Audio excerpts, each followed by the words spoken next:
Hello, I'm Charles Moffat, and this flip belongs to my son Arthur. And today we're going to read The Book Dragon by Kell Andrews and illustrated by Ava Chatelaine. Arthur, where are you going? Yeah, oh, you want to look outside the window? Okay, well, we're going to read a book right now, buddy, okay? Okay, The Book Dragon by Kell Andrews. Okay. Buddy, can you sit down? All right. I'm going to put the book on your lap, okay? So you can look at the pictures. Reading was tiresome for Rosilda. In fact, reading was tiresome for all the children in Lesser Scrump. Sometimes the schoolmaster, Mr. Percival, taught them letters by scrawling words on a slate with a crumbly rock. Every third Monday, he scraped a whole sentence in the dust of the schoolyard. Okay. Hey, Arthur, one moment here. I'm going to just rearrange you because you're struggling. Buddy, come on. It's book time. You like books, usually. Okay, yeah. You want to hold the book? Fine. You hold the book. How about that? Okay. Arthur, can you hold the book? Yeah. One day, Rosehilda said, Oh, you want to look at the back of the book? Yeah. One day, Rosehilda said, Mr. Percival, reading would be more fun if the letters and words were written as stories. We could use paper and ink, then attach the papers together. The children gasped.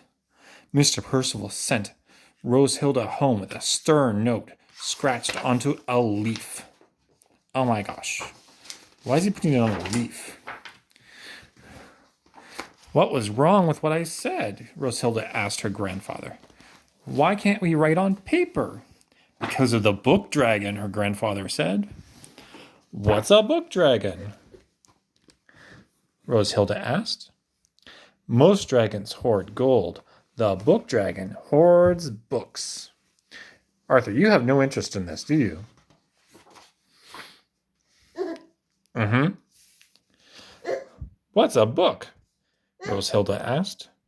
It's letters and words written on papers that are attached together, her grandfather said. Rosehilda knew it. The book dragon lives in a deep cave on Scrump Mountain, nesting on a pile of books nearly as tall as the mountain itself. Her grandfather explained. If any villager brings a book into Lesser Scrump, the book dragon snatches it away that night. Oh my gosh. Mr. Percival, we need books, Rosehilda said the next day. I'm not afraid of the book dragon, even if she snatches them away. You may not be afraid, but think of the rest of us, Mr. Percival said. After the book dragon snatches a book, she comes back the next day, knocking on locked windows and terrorizing the entire village.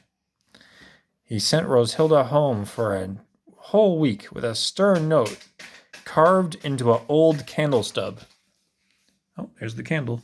Boop. Arthur, you have no interest in this. You're busy looking at Lego books, huh? That was a very loud squeak, buddy. Okay, on the walk back, Rosehilda met a peddler. Buy my wares, dearie, she said. Rosehilda noticed a square red object stamped in gold among the jumble in the cart. She knew just what it was. How much for the book? She asked. What do you have? Asked the peddler. Just an old candle stub, Rosehilda said. Sold, said the peddler, knowing the book dragon would snatch any book in Lesser Scrump by morning. Yeah, there's the book.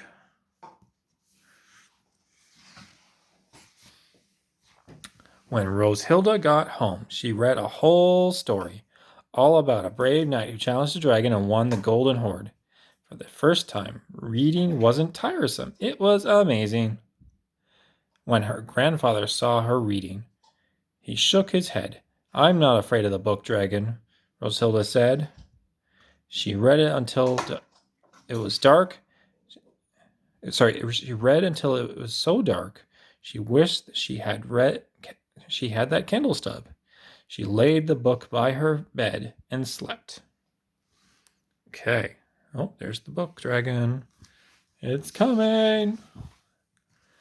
By morning, the book was gone. The book dragon snatched it, her grandfather said. We'll have to lock our windows tonight. Now the book dragon would terrorize the village, and it would be Rosehilda's fault. She couldn't let that happen. She vowed to challenge the dragon and win her book back. When her grandfather left for work, Rosehilda climbed the narrow path up Squirmed Mountain. When she reached the dark cave at the top, she reminded herself that she wasn't afraid, although she wished again for the candle stub. Yeah, that candle stub, huh? Here, on an immense pile of books, perched the book dragon. She looked very large and extremely pointy. Most of all, she looked surprised. Ooh, that's a big pile of books.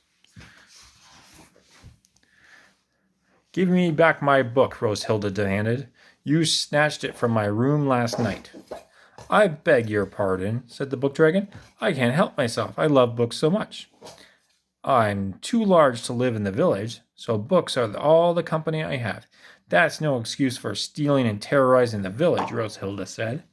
I only want to borrow books, the book dragon said, but when I try to return them, the windows are locked. Everyone shrieks when I knock. Rosehilda understood why the dragon was extremely pointy. Since you came all this way, I'll give your book back. Now, the book dragon said. The hoard was heaped with books in every color and size. Many were red, stamped with gold.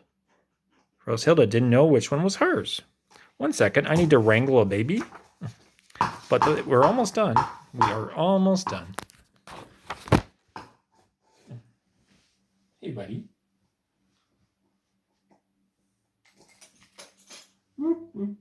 What you doing? Yeah? You found some cups? They should be washed. Your big brother left some dirty cups in here. Okay. Where were we? Oh, yes. Rosehilda and the book dragon searched. They lined up the books in rows, sorted by subject and author. And at the end of the day, they hardly made a dent in the hoard. Rosehilda hadn't found her book. You can borrow a different one, the book dragon said. I'll bring it back tomorrow, Rosehilda said. She borrowed a green book and read until dark. Arthur, where are you going? Oh, dear. Hey, buddy. Do you want to hold the phone? Is that it? No. The next day, Rosehilda and the book dragon sorted and searched. They didn't find Rosehilda's book, so she borrowed a blue one.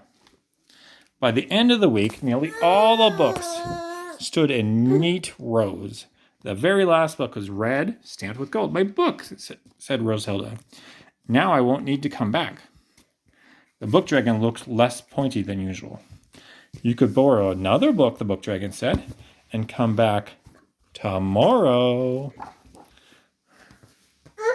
I have an even better idea, Rosehilda said.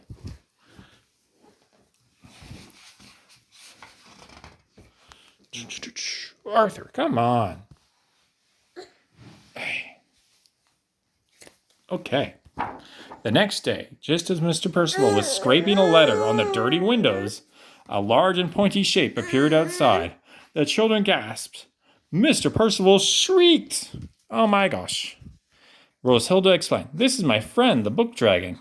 She brought our books back. She never meant to keep them. After all, said the book dragon, books are for reading, not hoarding. The villagers agreed. Oh gosh, Arthur.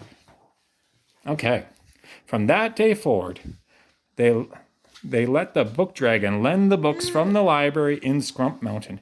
Everyone in Lesser Scrump read as much as they wanted without having to worry about a dragon snatching books in the middle of the night. Official Village Library of Lesser Scrump. Unless, of course, they were overdue. Oh dear. That book dragon doesn't like it when the books are overdue. Which reminds me, I need to return this book to the library. Okay, Arthur, I know you didn't like this book very much. It's because you're very overly active right now. Okay? But don't worry. It's okay. Here. You want to look at the Lego book? You want to look at the Lego book? Yeah? It's much more interesting to you? No? You changed your mind? Oh, now you want this one. Okay. Yeah, the fickle child has changed his mind. Yeah. You want to look at this one? You want to look at the pictures? Is that what Daddy's not doing properly here? I'm just not showing you the pictures properly?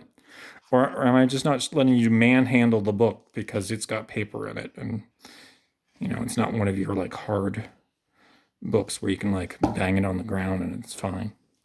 Anyway, I enjoyed this book. What do you think, Arthur?